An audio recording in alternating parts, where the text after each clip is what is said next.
Well, viewers, cutting straight across to Kovalam, wherein in a short while from now we are expecting the one-on-one meeting between Prime Minister Narendra Modi and Chinese President Xi Jinping.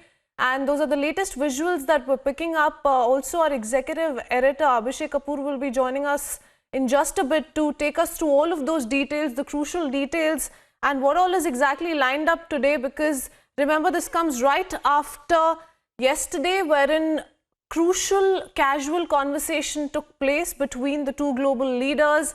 And what exactly came off that conversation, we do know both of them came out with a strong word against terrorism and how it is important to both the nations. And now we have both the leaders who will in fact be meeting once again on day 2, and followed by which delegation level talks will also be taking place, and followed by which, of course, the lunch between the two global leaders before President Xi Jinping departs for China.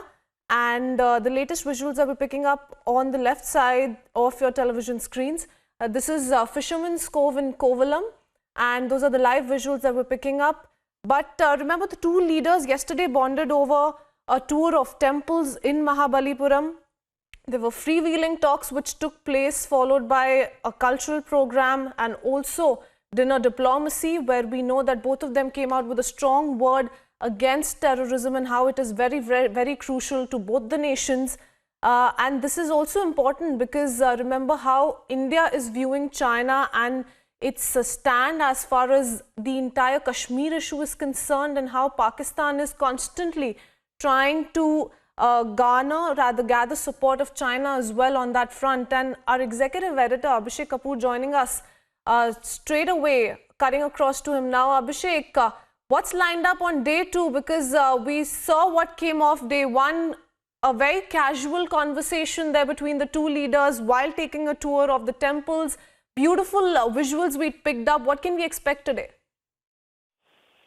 Well, Catherine, yesterday the two leaders spent a good 5 hours together, of which 3 hours were really one-on-one. So it is believed that there is some easing of a sense of comfort and a sense of understanding between the two of them, or at least taking it forward from where they left it in Wuhan last year.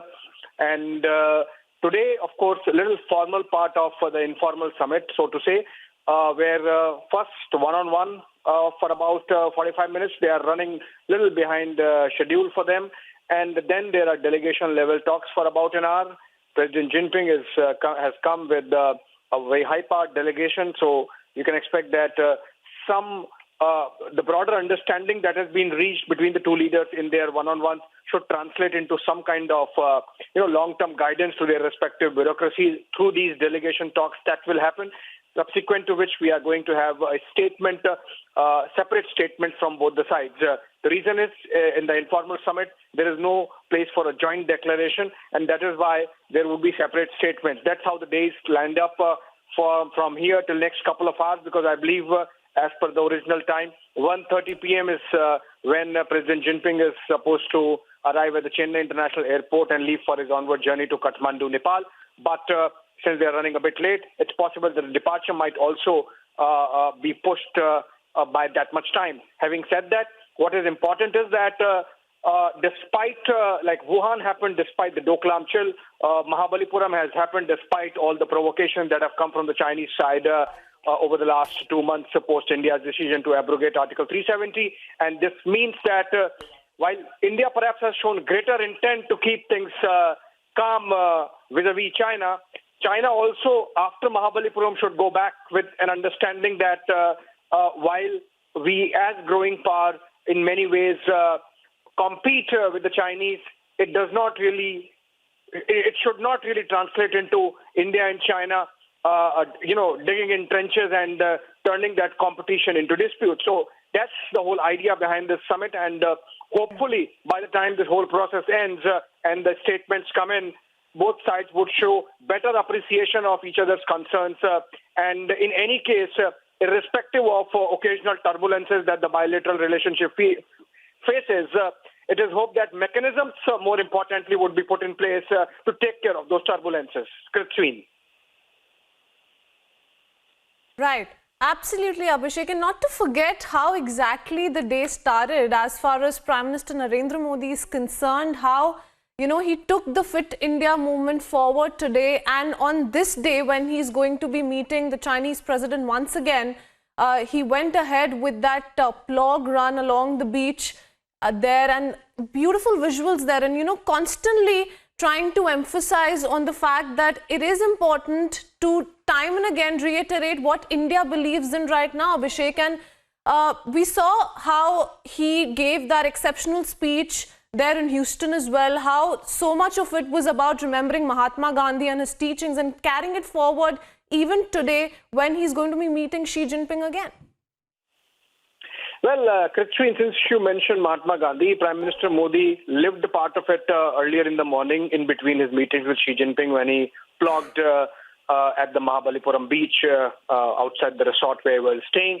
And coming back to the bilateral, the point is that irrespective of the reception given, irrespective of the whole, red carpet and 60,000 people welcoming Xi Jinping along the routes, what is important is that it only means that we, as a nation which prides itself in its Atiti Devo Bhav hospitality, is not going to let the provocations that have come from the Chinese side, for example, to cloud our inherent and innate sense of long-term commitment to this bilateral partnership. And that is the message which Prime Minister Modi really gave by serenading Jinping around those monuments of the World Heritage Site in Mahabalipuram. And the message also is that irrespective of what China does vis-a-vis India, for example, by using Pakistan as a probe, we are not going to give up on our sense of confidence, which was reflected by Prime Minister in really laying the whole red carpet for President Jinping's welcome, despite whatever has happened in the past 2 months. Absolutely. So, a quick recap there. We're expecting a one-on-one in just a bit, followed by delegation-level talks and also separate statements which will be coming out from both the sides. Abhishek, you've been closely monitoring, this summit, this informal summit now. What are you really picking up as far as the signals that these leaders are sending out to the world when it comes to the Mahabalipuram summit? Because remember, it's important here to look at it from a perspective of ironing out differences as well. In that sense, what kind of signals are the two leaders sending out this time? Well, Christine, pictures, as they say, speak more than 1,000 words. And all the freak frames that you see since yesterday from the time Prime Minister received President Jinping at the Arjuna's penance, and then the hand raise next to the Krishna's butterball, and then the engaging dialogue that was happening with coconut water and coconut in their hands in the backdrop of the rough temples, and then of course the cultural soiree at the shore temples. Essentially, the message that goes out of these pictures taken together is that despite the differences, or irrespective of the differences, and they are very strong differences between the two nations, they are willing to have a dialogue, a sustained dialogue, and a dialogue that translates into mechanisms and systems which can take care of those differences. So that's a broader message, which in many ways would be a lesson for those watching international relations as to how, despite all these strong differences at the border about terrorism, about Pakistan's role in terrorism, about trade, the two nations are still willing to continue with a dialogue, and dialogue with a sense that you are actually willing to go the extra mile to make the other side comfortable. We have seen how, Catherine, for the last 2 months, that China was poking India on Kashmir. India actually did not raise Hong Kong in the manner perhaps we could have to disturb the Chinese, or for that matter in the same period when America has put sanctions on any Chinese government official who is involved with the actions in Xinjiang. India has not really made the level of any noise with the level of shrillness that other nations have. So it seems that we have sent across a message not just to China but to the rest of the world also, that for the larger objective of prosperity combined with peace, we are ready to go the extra 9 yards. Absolutely. But Abhishek, I want to understand this from you. Where does China really stand on the Kashmir issue right now? Because remember the kind of stand they've really been taking, and it's been changing from time to time. They say that they're closely monitoring Kashmir, then they say it's an internal matter. Yesterday, both the leaders came out and understood how they need to work together to fight radicalization, and terrorism is a common challenge to both the countries. Where does China really stand as far as the Kashmir issue is concerned? Well, Krishmi, I was talking to a top diplomat, and half jokingly he said that if Jinping is closely watching Kashmir, he better come and join the investor summit next year for Kashmir, and possibly we can have the next informal summit between India and China whenever India's turn comes next, which would be obviously 2021. We can have it in Sonmarg or Pahalgam or Gulmarg, somewhere. So, I mean, as I said, that was half jokingly. But what is important is that on Kashmir, China, for the last 2 months at least, has been provocative, has been very pro-Pakistan, has refused to understand India's position despite External Affairs Minister Dr. S. Jaishankar traveling to Beijing to explain India's position as part of the high-level mechanism dialogue that took place in the month of August. And yet, just a day before coming in, the Chinese Ministry of Foreign Affairs did release a statement saying that Kashmir ultimately is a bilateral issue. So it's like, if India is confident that Kashmir is an internal matter, it does not matter. It does not really concern us what 10 positions China takes and gets into an acrobatic mode just to please Pakistan. If Pakistan has to be their lady to be wooed, let it be for a while till the time we are a little more confident of dealing with the situation just the way we want it to be dealt with. Absolutely. And do you think in that sense China is also under some kind of pressure, is why it is looking at maintaining healthy relationships with India? Because remember, China is facing pressure from United States, be it from the trade point of view or any other point of view. So in that sense, do you think India plays a key role, because it will help China better its relationships with the United States as well in that sense?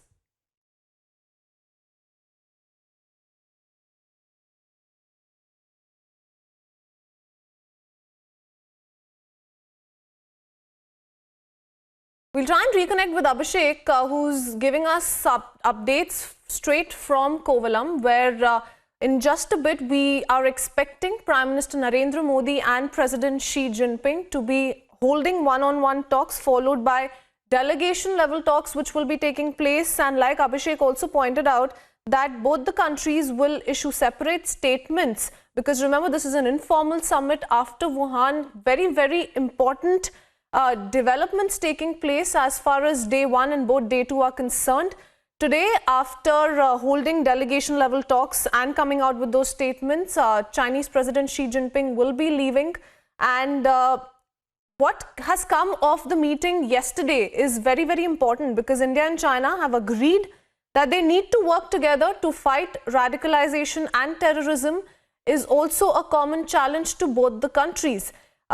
Remember, yesterday, both the leaders bonded over a tour of various temples in Mahabalipuram. It was a freewheeling talking session, and we kept cutting across to all of those visuals, beautiful visuals of the heritage sites from Mahabalipuram are concerned. And Sriram Cholia joining us on the phone line now to talk to us through these crucial developments. Mr. Cholia, we saw what came of day one of Modi-Xi meeting, and extremely crucial those developments there. How do you view this entire summit, this informal summit? Because remember, we're looking at key players here. Both India and China already have a very complex relationship, and with the US also coming in between and sharing a different equation with both the countries. How crucial is this, and how do you view this? Well, I think informal summits do help to cut across the usual red tape and the bureaucracy, and to have a frank exchange of views about potential problems that the two sides could resolve. New bold proposals can be suggested, and ideas can be, brainstormed. You are right; it is a complex relationship. It's not a Hindi chini bhai bhai kind of thing anymore. But at the same time, we have been avoiding war and active hostilities. But there is geopolitical competition too, so it needs to be managed.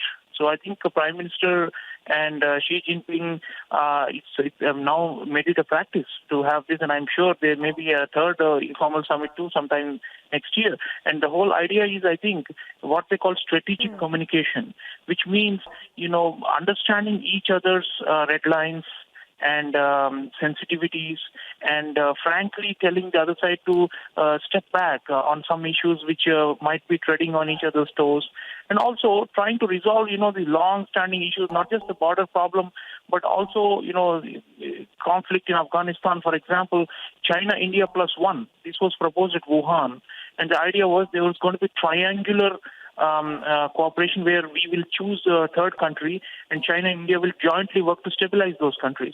And then there's always the question of Pakistan and, terrorism from it. So I'm sure PM will raise it. And we want the Chinese to understand that, there is no good or bad terrorists, and that we should go after jihadists no matter which country is sponsoring them. So I think there's a trade deficit issue, and we want to join a regional comprehensive economic partnership agreement only if the Chinese give us assurances that they will not flood our market with cheap imports.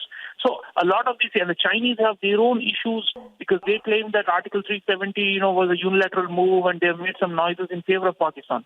So overall, if we see, and you're right that the U.S. also comes into the picture because the Chinese think that India is part of a U.S.-led design to counterbalance China. And we are very clear about it. Our Foreign Minister, Mr. Jaishankar, has said, we don't believe in this containment logic. China is our neighbor. We have to coexist. And wherever possible, we have to cooperate. But there are areas where there is a conflict of interest, and the interests don't match. And I think President Xi will also understand that. So I think these kind of summits really help to create this strategic communication and signaling that, we are mature countries, we are big powers, we are neighbors, and we can avoid war and we can manage the conflict in a way, as the Dr. Jaishankar says often, not allow the differences to become disputes. Absolutely. There is a lot on the table, and we're all looking at this very, very closely because it is important to iron out the minor differences as well. For the moment, thank you, Mr. Sriram Cholia, for joining us with your views.